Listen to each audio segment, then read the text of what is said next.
ہر پاکستانی نے کتنا قرضہ دینا ہے؟ آپ میں سے جو بچہ ایک پاکستانی ابھی پیدا ہوا ہے اس نے کتنا قرضہ دینا ہے؟ یہ سن کر آپ حیران ہو جائیں گے. موجودہ مہنگائی کے تناظر میں، ڈالر کی انفلیشن کے بعد اور آئی ایم ایف سے قرضے پہ قرضے کے بعد ہر پاکستانی نے جو قرضہ دینا ہے وہ ہے 2,16,000 روپے. ایوری پاکستانی نے 2,16,000 روپے کا قرضہ دینا ہے. اچھا، اب یہ برڈن وقت کے ساتھ بڑھا ہے. پہلے قرضہ اتنا نہیں تھا. بندے بندے نے قرضہ دینا ہے اس ٹائم، آئی ایم ایف کا، گوروں کا. اور یہ میں ایک ریسرچ رپورٹ شیئر کر رہا ہوں. یہ بڑا زبردست آرٹیکل تھا، ازما رضا نے لکھا ہے اور میں کریڈٹ دے رہا ہوں اسٹارٹ اپ کو. انہوں نے کہا کہ پاکستان ڈیبٹ burden has increase to a staggering amount. بہت زیادہ بڑھ چکا ہے قرضہ. اور ڈیورنگ دا فرسٹ 10 months، جو ابھی حالیہ گورنمنٹ ہے، ان کے پہلے 10 مہینے میں ٹوٹل ڈیبٹ جو فیڈرل گورنمنٹ کا ہے وہ تقریباً بڑھ چکا ہے 54,942 بلین. تو یہ اچھی خاصی اماؤنٹ ہے جو بڑھ چکی ہے. اور ظاہر ہے اس میں اس حکومت کا نہیں، سارے جو 70 سال سے قرضہ لیتے آ رہے ہیں وہ سٹیگرڈ ہوتا گیا ہے. اور اب کیونکہ ڈالر کی انفلیشن اتنی تیزی سے آئی ہے، پیٹرول بہت تیزی سے اوپر گیا ہے، تو اب یہ ڈیپتھ بہت بڑھ گیا. اچھا، امپورٹس پہ ایل سی بند ہے، چیزیں ہیں، تو وہ جو امپورٹ ایکسپورٹ کا بیلنس ہے وہ بھی خراب ہو گیا ہے. ڈالر بلیک بھی ہوا ہے. یہ بہت سارے جو تھی وجوہات تھیں جس کی وجہ سے اب قرضہ جو ہے ہر پاکستانی پہ بہت بڑھ گیا. اچھا، ون آف دی کی ریزنز جو ہے نا یہ جو بڑا ہے، اس کی جو کی ریزن ہے وہ ہے فسکل ڈیفیسٹ. FICAL DEFICET. اس کو یاد رکھیں. یہ ڈیفیسٹ ہے کیا؟ یہ وہ ڈیفیسٹ ہے جو حکومت جو خرچے کرتی ہے اس میں، یعنی عیاشیاں ایکسپینڈیچر جو ہے اس میں، اور جو کمائی کر رہی ہے اس میں جو فرق آ رہا ہے، یہ وہ ڈیفیسٹ ہے ریئل میں.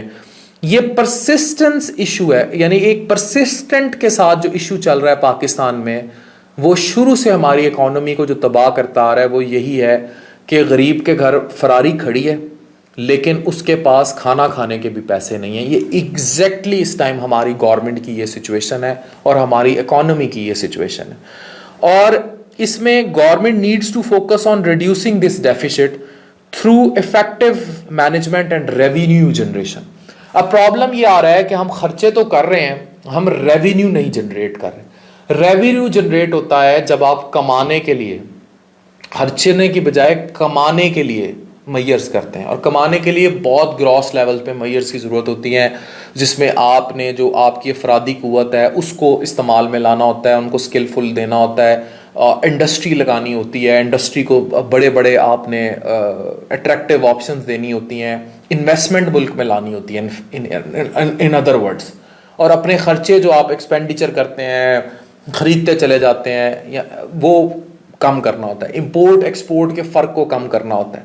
یعنی جو آپ امپورٹ کرتے ہیں، آپ اندر داخل کرتے ہیں، اس چیز کو ملک میں آپ نے پیسے کم کرنے ہوتے ہیں. جو آپ ایکسپورٹ کرتے ہیں، ملک سے باہر بھیجتے ہیں، وہ بڑھانی ہوتی ہے، پروڈکٹیوٹی بڑھانی ہوتی ہے.